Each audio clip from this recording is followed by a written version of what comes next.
Bonjour et bienvenue dans New Deal, le podcast IFRI TTSO Slate qui revient chaque semaine sur l'actualité politique américaine. Je suis Christophe Caron et je suis en compagnie de Laurence Nardon, responsable du programme Amérique à l'IFRI. Bonjour Laurence. Bonjour Christophe.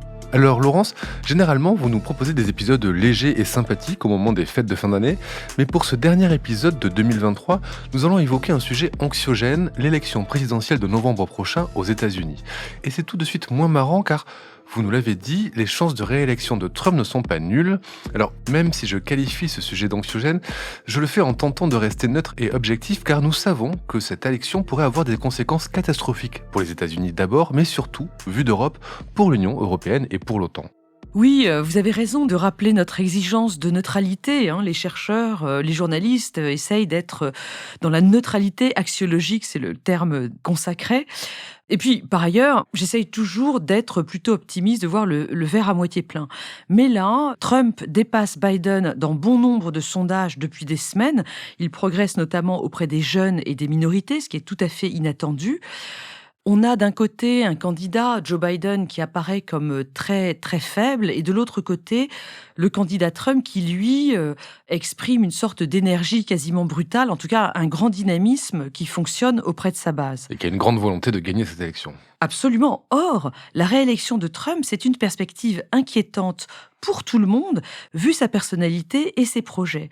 Juste pour prendre les derniers exemples, il a répété plusieurs fois début décembre qu'il ne comptait pas être un dictateur s'il était élu, mais qu'il serait un dictateur quand même le premier jour.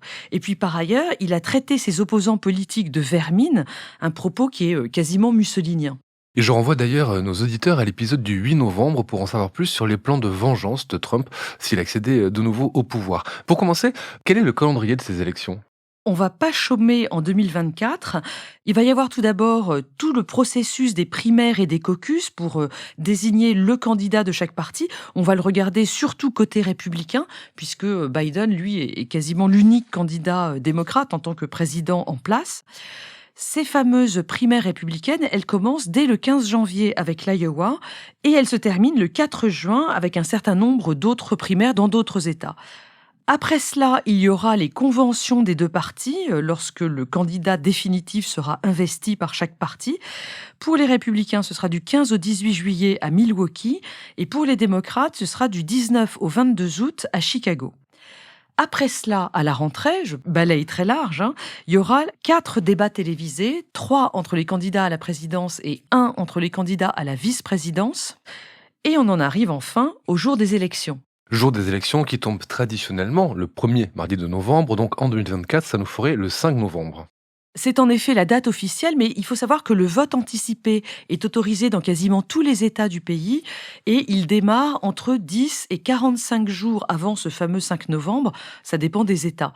Ce vote anticipé, il se fait en personne ou par courrier avec ce qu'on appelle un absentee ballot, un bulletin de vote pour personnes absentes.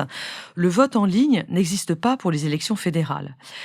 Après ce fameux 5 novembre, il y aura la proclamation des résultats qui se fait généralement quelques jours après, c'est pas très bien cadré par les médias, puisqu'il faut additionner le nombre des grands électeurs dans tous les États. Donc c'est une procédure que j'ai toujours trouvée un petit peu floue.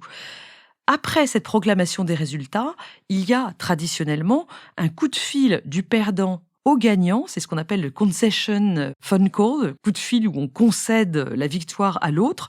Je rappelle que Trump n'a jamais passé ce fameux coup de fil à Biden en 2020. Et puis, commence alors, si on a un nouveau président, la période de transition. Si le président est réélu, il n'y a pas de période de transition, les choses continuent tout à fait normalement. Les grands électeurs qui ont été désignés par les électeurs normaux lors de l'élection se réuniront le 17 décembre 2024 pour déclarer le candidat élu, mais il faut attendre la certification par le Congrès qui, elle, aura lieu le 6 janvier 2025. On est encore sur un 6 janvier. Un 6 janvier, comme le 6 janvier 2021, où on a vu les partisans de Trump prendre d'assaut le Capitole. C'était cette certification qui avait été si mouvementée. Oui, et ce qu'il faut savoir, c'est que le Congrès a adopté une loi en décembre 2022 qui précise bien le rôle du vice-président, donc Mike Pence en 2021, et puis cette année, ce sera Kamala Harris. Ce rôle, désormais, c'est vraiment écrit noir sur blanc dans la loi. il n'est que cérémoniel. Le vice-président, la vice-présidente ne peut pas décider de ne pas recompter les votes transmis par les grands électeurs, ce qui était toute la théorie de Trump, rappelez-vous, en 2021. Alors, ça n'empêchera pas d'autres troubles éventuels à d'autres moments du processus si Biden est élu, parce que cette fois encore, on ne sait pas si Trump et ses partisans accepteront de reconnaître les résultats de l'élection s'ils ont perdu. Alors merci pour ce survol chronologique, ce planning de l'élection présidentielle américaine qui nous permet de mieux voir comment les choses vont se dérouler et surtout qui nous permettent aussi de voir que tout n'est pas joué. Il y a beaucoup de temps avant le 5 novembre, il peut se passer beaucoup de choses et en politique française comme en politique américaine, souvent on peut avoir des surprises. Alors du coup, première question, est-ce que la primaire républicaine est déjà gagnée par Trump?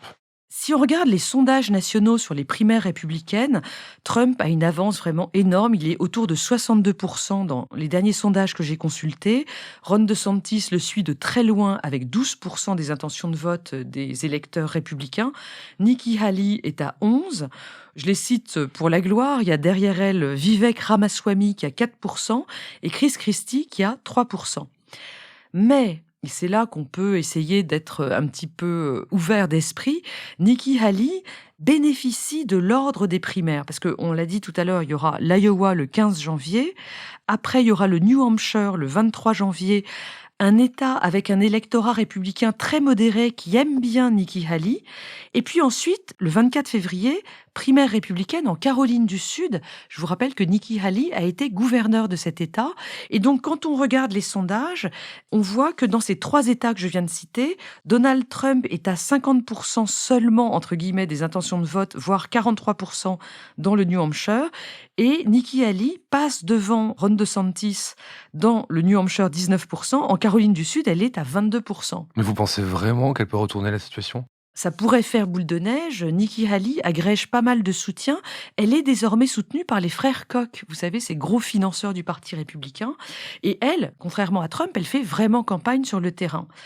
Bon, c'est vrai, ce serait pas mal que Chris Christie se rallie derrière elle et voire DeSantis, mais alors on n'en prend pas le chemin, je vous l'accorde. Oui, ça paraît quand même mal engagé. Bon, sinon, l'autre obstacle à une éventuelle victoire de Trump, c'est ce procès sur sa responsabilité dans les événements du 6 janvier 2021, dont on parlait plus tôt. Est-ce que ce procès pourra se tenir comme prévu en mars? Rien n'est moins sûr. Ce qu'on va dire pour essayer d'être simple, c'est qu'il y a à l'heure actuelle pas moins de 3 recours que la Cour suprême va examiner à propos de cette affaire du 6 janvier. Le premier, c'est ce procureur spécial nommé par les démocrates qui s'appelle Jack Smith. Il a demandé à la Cour suprême d'examiner la réclamation faite par Trump lui-même à propos de cette histoire du 6 janvier.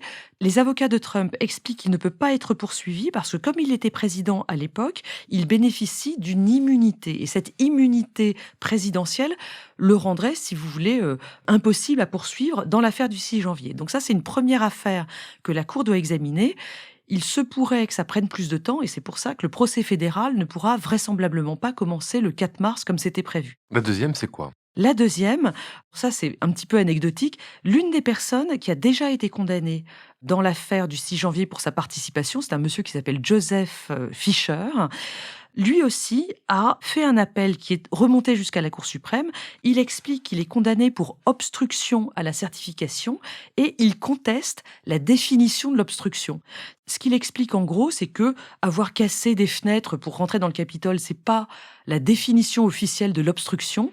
Cette définition, elle porterait par exemple sur le fait d'avoir déchiré des papiers officiels en lien avec la certification. Si jamais la Cour suprême accepte de dire que la définition de l'obstruction est bien celle de ce monsieur Fisher, ça pourrait, par ricochet, innocenter Trump, qui lui non plus n'aurait pas déchiré de papier officiel correspondant à la définition de l'obstruction. Et le troisième point juridique est celui-ci le plus ennuyeux pour Trump. Oui, et alors, ça vient de sortir et c'est très important. Vous vous souvenez, on a parlé plusieurs fois dans ce podcast du 14e amendement à la Constitution, celui qui explique qu'une personne avec des responsabilités officielles qui se rend coupable de rébellion ou d'insurrection contre les États-Unis ne peut plus être éligible. On avait expliqué que Jack Smith avait décidé de ne pas retenir cette charge-là dans son procès contre Trump. Ce qui se passe, c'est qu'un certain nombre de cours dans les États ont décidé, elles, d'explorer cette voie juridique. Or, il y a quelques jours, la Cour suprême du Colorado a rendu une décision expliquant que, à ses yeux, Trump était devenu inéligible pour 2024 à cause de son appel à l'insurrection ou à la rébellion en 2021. Ce que ça veut dire concrètement pour l'instant, c'est que Trump ne peut plus être candidat dans le Colorado. Ce qui n'est pas forcément très grave parce que c'est un État généralement démocrate. Mais ça pourrait inspirer d'autres États. Les avocats de Trump ont donc prévu de faire appel et en réalité, cette décision de la Cour suprême du Colorado est d'ores et déjà sur le bureau de la Cour suprême fédérale qui a dit qu'elle allait l'examiner probablement pour le 4 janvier. Et ça montre le poids des 9 juges de la Cour suprême dans le destin politique américain. Alors, on va passer maintenant du côté Biden. Comment s'annonce la campagne 2024 côté démocrate? Ce qu'il faut dire, c'est que à l'heure actuelle, à Washington, les démocrates paniquent. Les médias conservateurs se moquent d'eux d'ailleurs en disant qu'ils sont dans une hystérie anti-Trump caractérisée. Est-ce qu'ils en font trop? Je suis quand même pas sûre, parce que Biden semble quand même très fatigué pour faire campagne. Sa santé, un accident possible, rend vraiment tout absolument imprévisible dans les mois qui viennent. Il y a aussi l'affaire de son fils Hunter Biden. Les républicains de la Chambre ont entamé une enquête, un inquiry, pour voir s'il a vraiment abusé de son nom de famille pour faire des affaires, si son père est complice ou non de ses agissements. En réalité, il n'y a pas grand-chose derrière tout ça, mais les médias conservateurs, toujours eux, en font des tonnes. Un souci de plus pour un président déjà fatigué. Il n'y a rien à sauver dans la campagne de Biden. Il y a peut-être des choses qui pourraient s'arranger. Alors, si on écoute les démocrates très optimistes, il y en a encore quelques-uns. Les électeurs pourraient d'une part se rendre compte petit à petit que l'économie va bien, que l'inflation a baissé, et donc ils pourraient cesser de blâmer Biden pour l'état soi-disant catastrophique de l'économie, ce qui est quand même pas vrai du tout. Ça, c'est une première lueur d'espoir. Une deuxième, c'est que le changement de positionnement de l'administration Biden sur la guerre entre Hamas et Israël est en train de se produire. On a vu l'administration appeler le gouvernement Netanyahou à plus de modération. Bon, c'est pas sûr qu'ils seront suivis, mais ce que ça peut faire côté États-Unis, ce serait ramener un certain nombre d'électeurs jeunes, d'électeurs des minorités, à un vote Biden. Et puis troisièmement, c'est l'avortement. On a vu dans les élections récentes à quel point la suppression de la garantie fédérale du droit à l'avortement était néfaste pour les élus républicains dans les élections. Or, la Cour suprême est en train d'en rajouter une couche parce qu'elle va rendre une décision probablement en juin-juillet prochain sur une interdiction éventuelle de la pilule du lendemain. Et si la Cour suprême, très conservatrice, interdit cette pilule du lendemain, je pense que là aussi, ça pourrait rendre un immense service aux candidats démocrates, y compris au plus haut niveau, aux candidats à la présidence, Joe Biden. Et ça pourrait aussi rendre service à l'Europe, puisque je le disais en introduction, il y a une grande inquiétude du côté des capitales européennes, en particulier sur une conséquence précise d'une éventuelle élection de Trump, c'est l'éventuel retrait des États-Unis de l'OTAN. Est-ce que c'est quelque chose qu'on peut imaginer s'il revient à la Maison-Blanche? Eh bien là aussi, Christophe, il y a eu un développement récent extrêmement important. La semaine dernière, le budget de défense américain pour 2024 a été adopté, une loi d'un montant de 886 milliards de dollars, je le dis au passage. Or, 2 sénateurs, Tim Kaine, qui est un démocrate, et Marco Rubio, qui est un républicain, ont introduit, un petit peu ni vu ni connu, une mesure dans cette loi de budget militaire. Cette mesure, elle dit que tout retrait de l'OTAN par les États-Unis devrait être confirmé par un vote du Congrès ou même simplement du Sénat.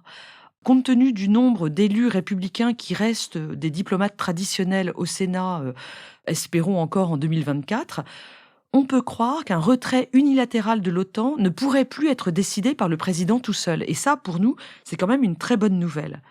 Ce qui me semble être le vrai risque pour nous, Européens, dans une réélection de Trump aujourd'hui, au-delà d'une négociation avec l'Ukraine très négative pour Volodymyr Zelensky, c'est le fait que Trump ne croit pas au projet de l'Union européenne, à la souveraineté de Bruxelles sur les États, et qu'il va, comme en 2016, essayer d'attirer les différents États de l'Union dans des négociations bilatérales. C'est ce qu'on appelle la bilatéralisation des relations, un piège dans lequel pourraient tomber les pays qui ont vraiment besoin des États-Unis pour leur défense, comme par exemple les pays baltes ou la Pologne. Et là, il faut vraiment rester groupé. C'est ce qu'on avait réussi à faire entre 2016 et 2020. Et puis il faut quand même se rappeler des propos de Trump sur l'Ukraine ou des relations qu'il a pu entretenir avec le Kremlin. Merci Laurence, je vous souhaite d'excellentes fêtes et on se retrouve en janvier pour un nouvel épisode de New Deal. Merci Christophe, joyeux Noël et à très bientôt. Retrouvez New Deal chaque semaine sur Slate Audio et toutes les plateformes de podcast.